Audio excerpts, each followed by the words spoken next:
Lázaro había estado muerto durante 4 días. El olor de la descomposición ya impregnaba la tumba y la esperanza se había desvanecido. Pero entonces, ante la multitud incrédula, Jesús habló y lo imposible sucedió. El hombre muerto se movió. Lo que ocurrió allí cambió la historia para siempre. Sin embargo, esta resurrección esconde un misterio aún mayor. ¿A dónde fue Lázaro en esos 4 días? ¿Qué vio? ¿Qué sintió?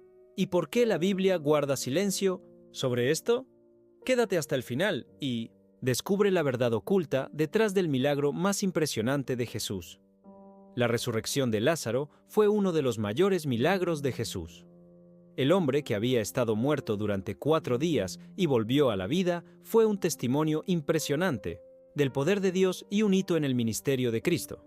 Pero antes de esta gran señal, Lázaro era más que un simple personaje en la historia. Era un amigo cercano de Jesús, alguien cuya vida tuvo un significado profundo incluso antes de la enfermedad que lo llevó a la tumba. Lázaro vivía en Betania, una pequeña aldea a unos 3 kilómetros de Jerusalén. La ciudad, aunque discreta, era conocida por ser un refugio para Jesús cada vez que visitaba la región. Betania no era solo un punto de descanso, sino un lugar de comunión y acogida. La casa de Lázaro y sus hermanas, Marta y María, era un hogar donde el Maestro encontraba amistad, hospitalidad y amor genuino. Los evangelios destacan la singularidad de esta familia. Marta era práctica y activa siempre, atenta a los detalles cuando Jesús visitaba su casa. María, en cambio, tenía un espíritu contemplativo. Mientras Marta se ocupaba de los quehaceres, María se sentaba a los pies de Jesús absorbiendo cada palabra. Evangelio de Lucas, capítulo 10, versículos 38-42. Lázaro, sin embargo, aparece poco antes de su muerte y resurrección. Pero una cosa es clara: Jesús lo amaba de una manera especial. La prueba de ello está en las palabras de sus hermanas cuando Lázaro enfermó. Marta y María enviaron un mensaje simple y directo a Jesús. Señor, aquel a quien amas está enfermo. Evangelio de Juan, capítulo 11, versículo 3. No tuvieron que decir nada más. La forma en que Lázaro es descrito aquí no es solo un detalle. Pocas veces en los Evangelios alguien es mencionado de esta manera por Cristo. Pero, ¿qué hacía a Lázaro tan especial? Tal vez fue uno de los primeros hombres en reconocer a Jesús no solo como un maestro, sino como el Mesías. Su casa era uno de los pocos lugares donde Cristo encontraba descanso en medio de las multitudes que constantemente lo seguían. Marta, María y Lázaro no eran solo discípulos, eran amigos. A diferencia de los 12 apóstoles, que a menudo tenían dificultades para comprender la misión de Cristo, esta familia parecía entender quién era Él de una manera más íntima. Y fue en esta casa donde ocurrió uno de los eventos más simbólicos de la trayectoria de Jesús. Antes de la resurrección de Lázaro, María ungió los pies de Jesús con un perfume carísimo y los secó con su cabello. Evangelio de Juan, capítulo 12, versículo 3. Este acto, de profundo valor espiritual, apuntaba al sepulcro de Cristo que sucedería poco después. Lázaro formaba parte de esta familia de fe. Su nombre, curiosamente, significa Dios ayudó, una indicación profética de lo que estaba por venir. Su vida, antes de la enfermedad, estuvo marcada por la presencia de Jesús en su hogar, por el aprendizaje compartido con sus hermanas y por el amor sincero que existía entre él y el Maestro. Pero entonces, todo cambió. Lázaro enfermó repentinamente. La enfermedad no era común, pues su condición empeoró rápidamente. Marta y María, que habían visto a Jesús sanar a tantos enfermos, sabían que él podía hacer algo. Confiaban en que, al enterarse del estado de Lázaro, iría sin demora. Después de todo, no era un pedido cualquiera, se trataba de un amigo querido. Ellas no dudaron, confiaron, pero el tiempo pasó y Jesús no apareció. Lázaro estaba enfermo, y no era una fiebre pasajera ni un simple malestar. Su estado empeoraba rápidamente y Marta y María comenzaron a notar que la situación se salía de control. Betania no estaba lejos, y ellas sabían que si Jesús llegaba a tiempo, podría sanarlo. Después de 1800, todo ya lo había hecho antes. Sanó ciegos, limpió leprosos, liberó endemoniados. Curar a un amigo no sería difícil. Sin dudarlo, enviaron el mensaje: Señor, aquel a quien amas está enfermo. Evangelio de Juan, capítulo 11, versículo 3. No había una petición explícita. Marta y María sabían que el amor de Jesús por Lázaro sería suficiente para que comprendiera la urgencia del mensaje. Pero entonces ocurrió algo inesperado. Jesús no partió inmediatamente. Cuando recibió la noticia, no mostró prisa. Por el contrario, dijo a sus discípulos algo enigmático: esta enfermedad no es para muerte, sino para la gloria de Dios. Evangelio de Juan, capítulo 11, versículo 4. 2 días pasaron y Lázaro murió antes de que Jesús siquiera iniciara su viaje a Betania. Marta y María, que esperaban ansiosas su llegada, vieron a su hermano cerrar los ojos por última vez. El cuerpo fue preparado según la tradición judía, envuelto en lienzos y sepultado en una cueva sellada con una gran piedra. El silencio de Dios había sido ensordecedor. ¿Qué estaba haciendo Jesús? Para los discípulos, esta demora parecía un misterio. Cuando finalmente decidió partir, Jesús hizo otra declaración sorprendente. Nuestro amigo Lázaro duerme, pero voy a despertarlo. Evangelio de 1809. Juan, capítulo 11, versículo 11. Los discípulos no entendieron. Si solo estaba durmiendo, entonces no había razón para preocuparse. Pero entonces Jesús habló claramente: Lázaro ha muerto. El impacto fue inevitable.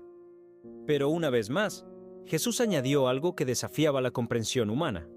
Y por vuestra causa me alegro de no haber estado allí para que creáis. Evangelio de Juan, capítulo 11, versículo 15. La demora de Jesús no fue un descuido, fue una elección. Pero en Betania, Marta y María no sabían esto. Para ellas, el silencio de Jesús fue doloroso.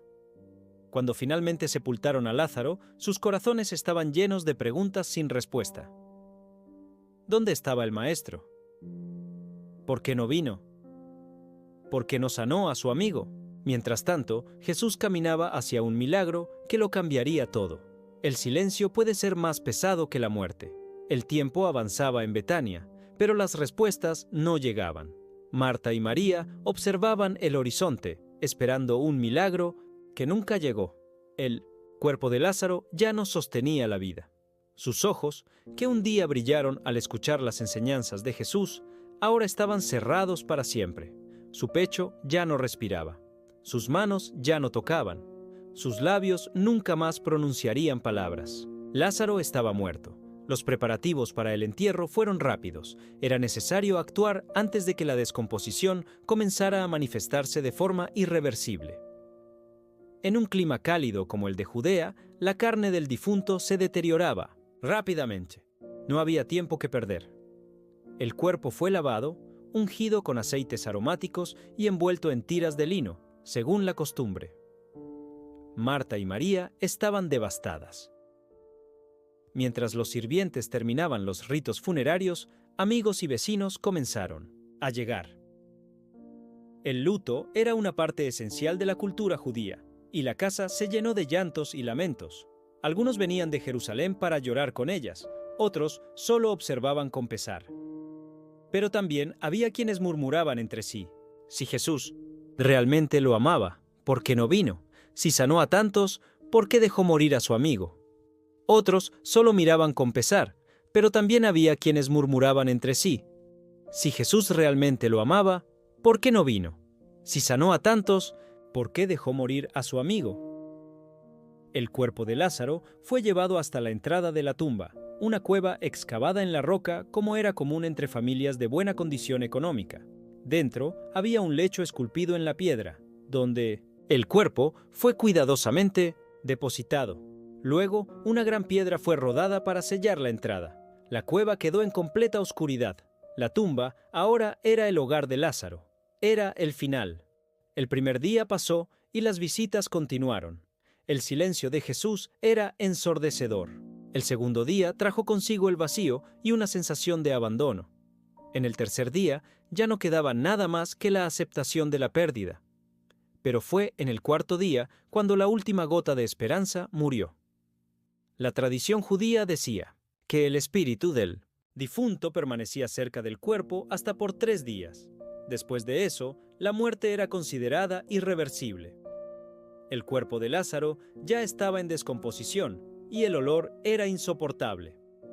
Las mujeres que visitaban la tumba lloraban, pero ya no esperaban nada más que el olvido. El luto se convirtió en una realidad inmutable. Pero fue en ese momento, cuando todas las posibilidades se habían agotado, cuando el tiempo ya había pronunciado su sentencia final, que una figura apareció en el camino, polvoriento hacia Betania. Jesús está llegando.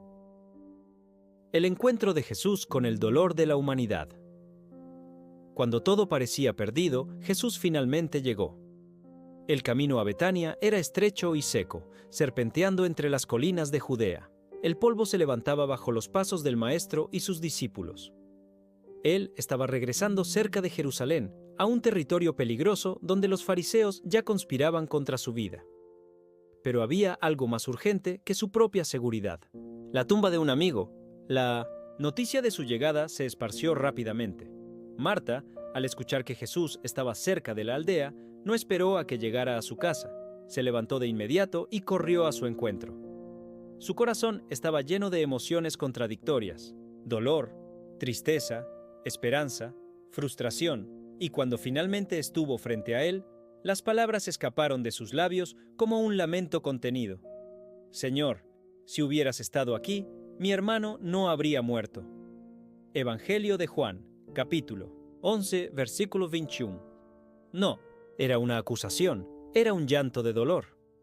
Marta sabía que Jesús tenía poder sobre la vida y la muerte, pero ahora todo parecía demasiado tarde. Su hermano ya llevaba 4 días muerto. ¿Qué se podía hacer ahora? Pero entonces, Jesús respondió algo inesperado: tu hermano resucitará. Marta dudó. Ella conocía las Escrituras y creía en la resurrección de los muertos en el último día. Respondió: sé que resucitará en la resurrección del último día. Pero Jesús la miró a los ojos y le declaró algo que cambiaría para siempre la comprensión de lo que es la vida y la muerte. Yo soy la resurrección y la vida. El que cree en mí, aunque esté muerto, vivirá. Y todo aquel que vive y cree en mí, nunca morirá. ¿Crees esto? Evangelio de Juan, capítulo 11, versículos 25-26. No era solo una promesa para el futuro, era una revelación del presente. La resurrección no era solo un evento distante al final de los tiempos. La resurrección estaba justo allí, frente a ella. La vida estaba de pie, mirándola, a los ojos. Marta respondió: sí, Señor, yo creo que tú eres el Cristo, el Hijo de Dios, que había de venir al mundo. Ella no sabía lo que sucedería a continuación, pero sabía quién estaba frente a ella. Marta regresó a casa y llamó a María en secreto. El Maestro está aquí y te llama. María, que hasta entonces permanecía dentro de casa, se levantó inmediatamente. Pero cuando vio a Jesús, no pudo contener su dolor. Cayó a sus pies. Las lágrimas rodaban por su rostro y repitió las mismas palabras de su hermana: Señor, si hubieras estado aquí, mi hermano no habría muerto. Jesús vio a María llorando. Vio a los amigos de la familia lamentándose. Sintió el peso de la muerte y la tristeza que llenaba aquel lugar. Entonces, ocurrió algo extraordinario. Jesús se conmovió profundamente. La palabra usada en el griego original para conmoverse no significa solo una leve tristeza. Significa una perturbación intensa, una indignación profunda. Jesús no estaba solo, triste, estaba indignado, con la muerte, con el dolor, con la devastación que el pecado trajo al mundo. Aquel que creó al hombre para la vida ahora veía el efecto máximo de la separación causada por el pecado. Y entonces Jesús lloró. El creador del universo, aquel que tenía poder sobre todas las cosas, lloró. Pero las lágrimas de Jesús no eran de desesperación, porque él sabía lo que estaba a punto de hacer. Eran lágrimas de compasión. Sintió el dolor de esas hermanas. Sintió el dolor de toda la humanidad ante la muerte. Los que estaban alrededor susurraban: «Miren cómo lo amaba». Pero otros cuestionaban: ¿no podía éste, que abrió los ojos del ciego, haber evitado que Lázaro muriera? Ellos no sabían. La muerte de Lázaro no era el final de la historia. Si este contenido ha sido de bendición para tu vida, suscríbete al canal, dale me gusta y comparte con más personas. Tu apoyo nos ayuda a seguir difundiendo mensajes de fe y esperanza. Activa las notificaciones para no perderte ningún video.